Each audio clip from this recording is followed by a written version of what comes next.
What's up, guys? So I'm back here with another Raw review for June the 4th, and before I get into my Raw review, I have to say thank you guys, as always, for watching my stuff, for subbing me, for commenting my stuff, for all you guys that are loyal to my videos, whether you disagree with me or you agree with me.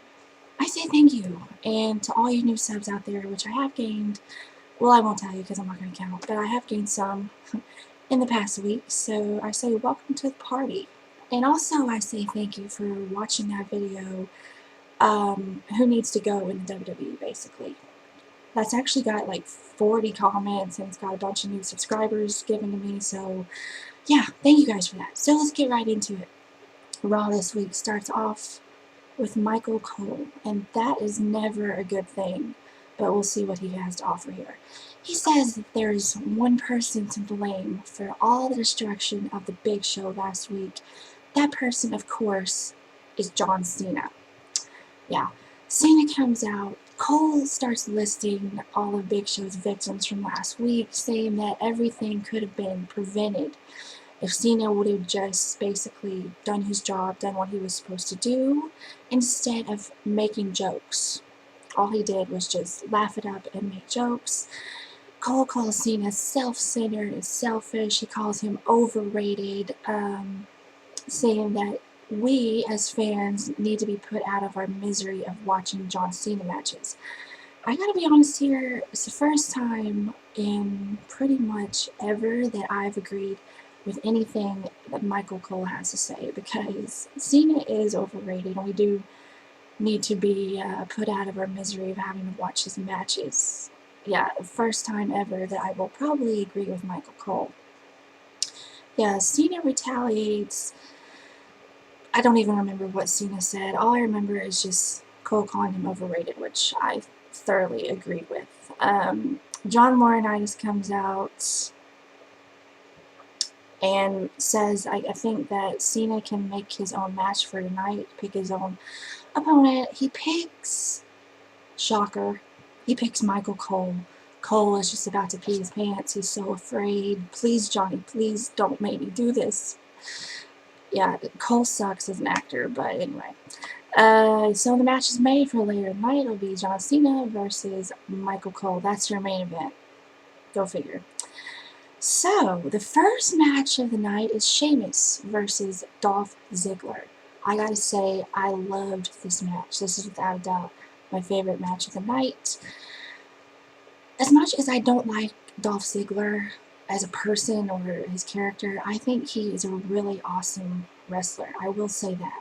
He's fun to watch, he's really quick, and I think that him and Sheamus have awesome chemistry in the ring together. They work well off of each other. I actually wouldn't mind if they had like a full-on feud, or at least if they wrestled a few more times, because I really like watching the matches, and that's not just me being biased towards Sheamus. Of course, Sheamus gets the bro kick. He's celebrating at the top of the ramp, and I knew this was coming, I swear. Alberto Del Rio attacks him from behind, just like Sheamus did to Del Rio the previous week, and he gives him the cross armbreaker kind of off of the stage. Yeah, I think it's pretty obvious that Del Rio is not going to win the World Heavyweight Championship. Of course, I could be wrong, or it could be an upset, but I don't know, I'm not really liking the Sheamus Del Rio feud.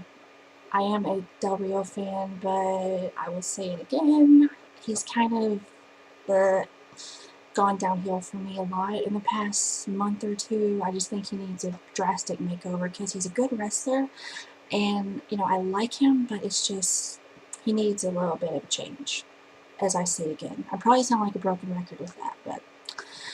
So, John Laurinaitis and Otunga are backstage. John Laurinaitis says that, or was it Otunga that said it? I don't know. Vince McMahon returns next week to give John Laurinaitis a job evaluation. Obviously, I don't think John Laurinaitis is going to be fired next week, but there could be some craziness that ensues there with Vince and John Laurinaitis being in the same ring. We'll see what happens. It could be interesting. Next match was Sin Cara versus Unico. This was a pretty okay match. I'm not really big on Sin Cara. I mean, he does like the flips and the high-flying moves, but is it me, or when Sin Cara is wrestling, as good as his moves are, he just seems kind of slow. I don't know. Maybe that's just me. But I actually sort of am a fan of Unico and Camacho. I think they're pretty okay. I actually like them a lot better than Sin Cara. Sin Cara gets the win, of course. Okay, next match was Ryback versus two jobbers. Go figure, more jobbers. Stan Stansky, hilarious name, and Arthur Rosenberg. Now here's the thing with Ryback. Not a fan of Ryback either, simply because all he's faced and however long he's been in the company is skinny, no-name jobbers. How are we supposed to take him seriously if all he's faced right now is just jobbers? Throw somebody like Kane or CM Punk or The Big Show, or I could name off a list. Throw somebody like that at him, and then maybe we can take him seriously. But right now, he prances around like he's some kind of badass, but he's really not. He's just not. Yeah, until he faces somebody like that, I find him overrated. I'm just saying, so he doesn't really have a reason to brag and say, feed me more jobbers. Are you kidding me? Please. Okay, sorry. Next match was CM Punk versus Kane with Daniel Bryan on commentary. Before the match, Daniel Bryan does his own little survey to the crowd with the yesing and all that jazz. This is a pretty good match as well. I like Kane. I don't know right now if he is having a heel-face crisis, if he doesn't know what he is, or the company doesn't know what he is, but I actually would really like to see him as the WWE Champion, because as the commentators mentioned, it's been since 98 or 99 that he held the title. That's way too long. Kane's awesome, so he deserves a championship run before he retires again. AJ comes out, of course, for the distraction or for her, whatever she does out there. Kane gets the choke slam, AJ gets in the ring, and she gets scared, the scared little girl face, but then she gets up and she kind of does the, seductive smile to Kane, and Kane leaves, because apparently Kane likes crazy chicks too. I don't know why that happens, but yeah, AJ comforts CM Punk. Yeah. And then back from commercial, AJ and Josh Matthews are backstage. She gets in Matthews' face and asks him if he likes crazy chicks, and saying that she likes guys looking at her. I'm sorry, because I know AJ fans are going to watch this video, but I don't buy AJ as a psycho. You look at her, she's a little girl next door nerd type. I don't buy her as the crazy weird girl. I would buy somebody like Beth Phoenix, or even somebody like Eve as a psycho, but AJ, I'm just not buying it. She's not very believable. I'm sorry. No offense. I liked AJ enough before she got heel and turned psycho, but as a psycho, it just doesn't work for her. I'm sorry. Somebody else should have been put in that role. So next match is Kofi Kingston and R-Truth versus Tyler Hawkins, Kurt Hawkins, and Tyler Rex. Good match. I would actually like to see more of Kurt Hawkins and Tyler Rex. I don't think I put either one of them in my get rid of these people video. If I did, I apologize. They're pretty good. Maybe give them some promo time, let them show what they're made of. Of course, Kofi and Truth get the win. And then our main event of John Cena and Michael Cole, except John Laurinaitis says that Cena, if you can beat this person, then you get Michael Cole. Of course, the person that he has to face is not Lord Tensai, just Tensai. Who didn't see this coming? Tensai, again, overrated. I don't think anybody really cares about him. They can't take him seriously, I guess, because they still see him as Albert A-Train, whatever.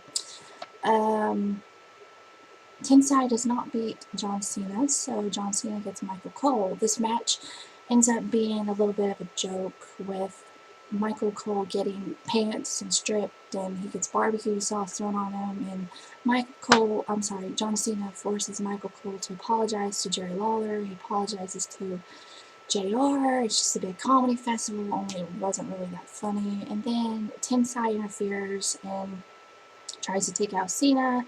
Cole goes for the cover. John Cena kicks out and gives Cole the attitude adjustment. And that was the end of Raw. Just that. I thought that was a very weak way to end Raw, to say the least. I posted about this on Facebook, but I have to say, where are the days of Raw ending with a cliffhanger, something that makes you want to watch the next week? I don't think that Raw has been like that in, I would say, at least a good 5 years, maybe more than that, depending on what your opinion is. But yeah, back in the Attitude Era, and even not in the Attitude Era, Raw would end in a really crazy way that would make you want to say, I really want to watch next week. But now it ends with Michael Cole covered in barbecue sauce. That's pretty pathetic. Overall, I thought this Raw was okay. There were some good matches, but the ending sucked. Yeah, I'd probably give it like a 6, I guess. Hoping for better next week. I am always the ultimate optimist. I try to hope for better next week. But again, thank you guys for watching my video. Sub me, comment me, give me feedback here, whether you agree or disagree. I appreciate your feedback. You guys are awesome, and I will see you in my next video. Bye, guys.